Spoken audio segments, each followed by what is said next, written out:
Computer, I must brainstorm while I write my blogs. By the way, can I ask you a question?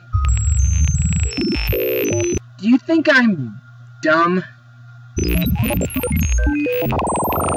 It's just, there's a certain movie I'm looking forward to buying this month. And I'm afraid that some of my viewers will badmouth me again if I praise it. Also, I thought I could make a difference after I made my top 13 bad films that I like list. But it seems, due to a few thumbs down on several of my blogs, and the amount of subscribers that I'm losing every day, it doesn't seem to be enough to make them see my point of view. Plus, another reason why people don't seem to like my blogs is either because I'm autistic, or it's probably because I'm the only humanoid horse in existence.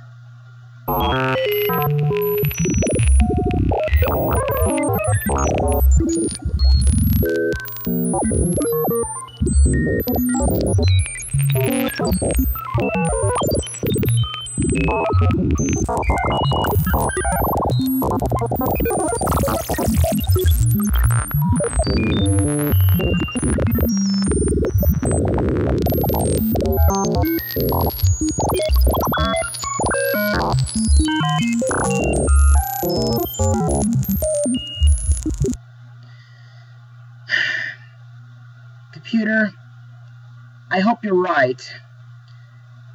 And now, I need to finish writing this blog.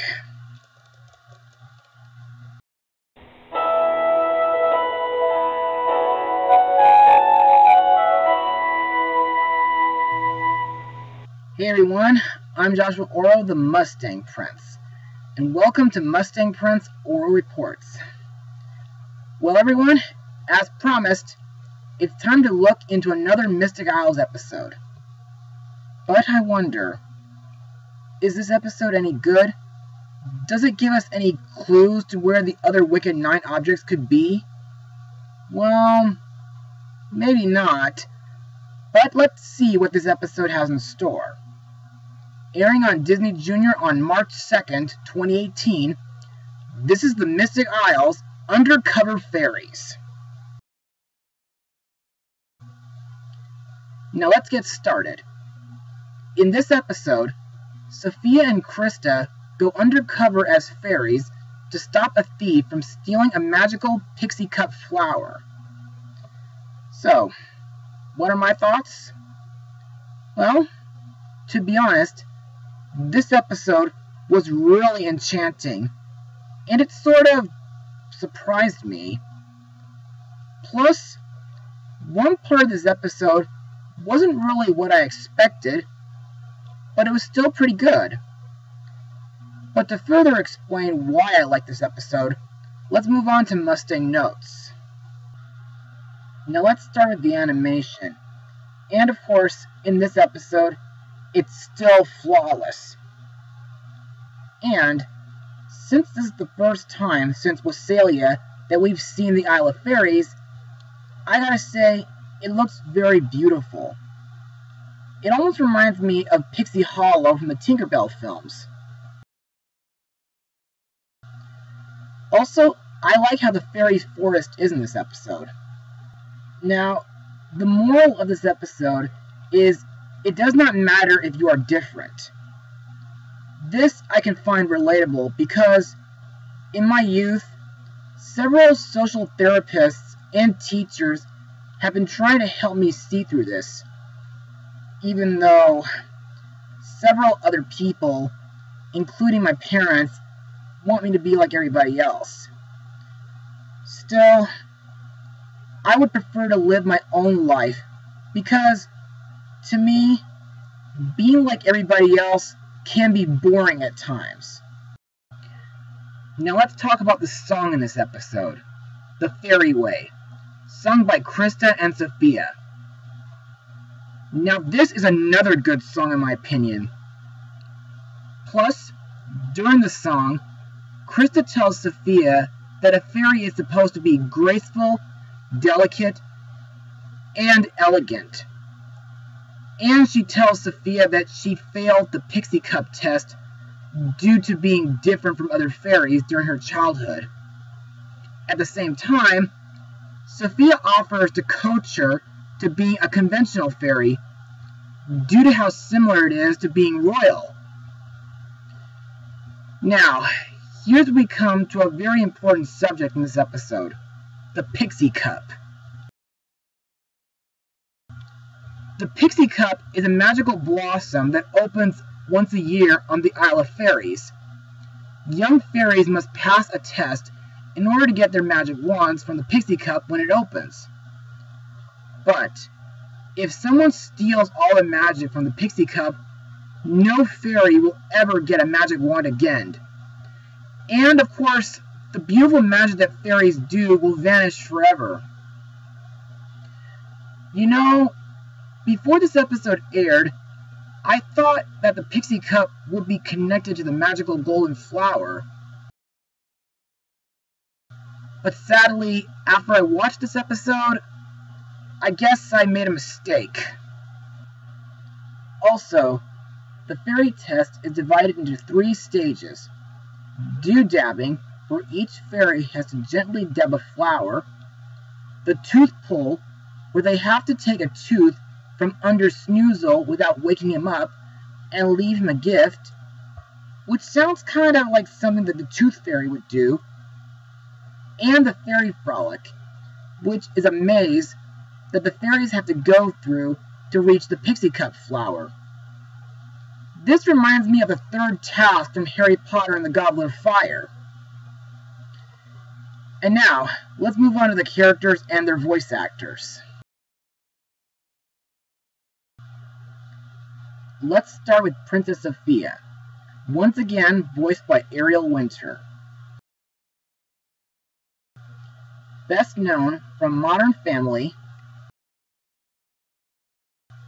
Kingdom Hearts Birth by Sleep, Bambi 2, Speed Racer, Mr. Peabody and Sherman, and Smurfs The Lost Village. Now, in my opinion, Sofia looks very beautiful as a fairy. Although, why her amulet is able to do this is beyond me, for 2 reasons. 1. Princess Elena is no longer in her amulet. 2. We all know that Sofia can turn into a mermaid because in the Floating Palace special, she helped Princess Una out of a fishing net. So, I don't think we saw Sofia do a good deed for a fairy yet. Unless, of course, her Westhalia present for Chrysta counts. Or, could Sofia's ability to transform into a fairy be the same reason why she's able to turn into an animal? But anyway, during her quest in this episode, Sofia seems to be the most focused, and I think she makes a great coach for Chrysta. Sofia's trainer, Chrysta, is again voiced by Journey Smollett-Bell, best known from Friday Night Lights. In this episode, Chrysta is the main character, and, as mentioned earlier, due to her tough, strong, and outgoing personality, Chrysta failed her first attempt to become a full-fledged fairy. But, thanks to Sofia's coaching, Chrysta was able to succeed. Next we come to the Sugar Plum Fairy, voiced by Yvette Nicole Brown, who voiced Luna in Elena of Avalor, and got to be in Hotel for Dogs. The Sugar Plum Fairy serves as the judge for the fairy test, and she warns all the participants if anyone fails even one stage, they fail the whole test. Also, in my eyes, while she can be strict and serious, she also has a caring heart. Plus, I'm surprised that she knows that Sofia is human.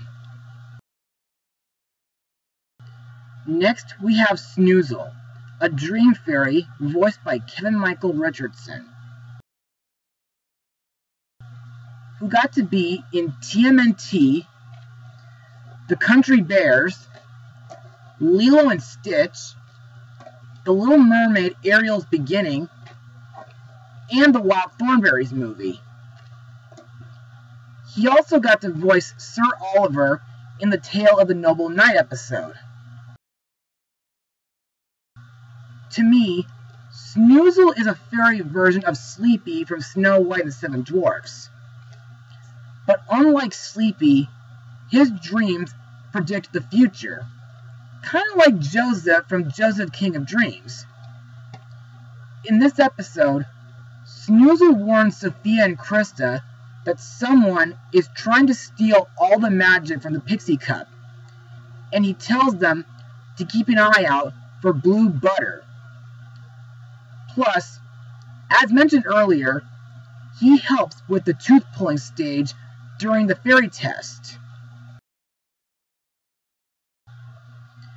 Next up, we have Flurry, a frost fairy voiced by Gabriella Graves. At first, Sofia suspects Flurry to be the thief due to her sneaking away during the first two stages. But it turns out that Flurry was just gathering flowers to make corsages for everybody. Finally, we have Bridget, a dirty brownie or wingless fairy voiced by Liliana Mimi, who voiced Myrtle Edmonds in the Lilo and Stitch sequels and TV series, Lucy Miller from the Santa Claus sequels, and Roxy in the Nickelodeon dub of Winx Club. Bridget serves as the forest keeper on the Isle of Fairies. At first, she seems like an innocent fairy, especially during the scene where Sofia was nice to her by apologizing for bumping into her and picking up her shovel. But during the fairy frolic stage, it is revealed that Bridget is the one who plans to steal the magic from the Pixie Cup. And why? Well, she's always wanted to be a real fairy, but like with Chrysta, the Sugar Plum Fairy failed her just because she was acting different from the other fairies. And now, let's move on to my final words. Overall, The Mystic Isles Undercover Fairies was a very enchanting episode. The story is very relatable about being different from everybody else. The stages of the fairy test are very reminiscent of things I've seen in other shows and films. Plus, Chrysta does get a lot of development in this. And I did like some of the new characters like Snoozle, the Sugar Plum Fairy, even Bridget. And I'm happy that she and Chrysta have become full-fledged fairies. Also, this episode does help deliver a solid message on how you can be dainty and gentle, yet also tough and assertive when you manage to be there for others. Lastly, I'm surprised with Sofia's progress throughout the show. I mean, first she's a princess, then she becomes a story keeper, then a junior protector, and now she's a fairy. As for my rating, I give this episode a 96% out of 100. Well, that's all for today, everyone. Be sure to join me for my next blog, Mustang Power.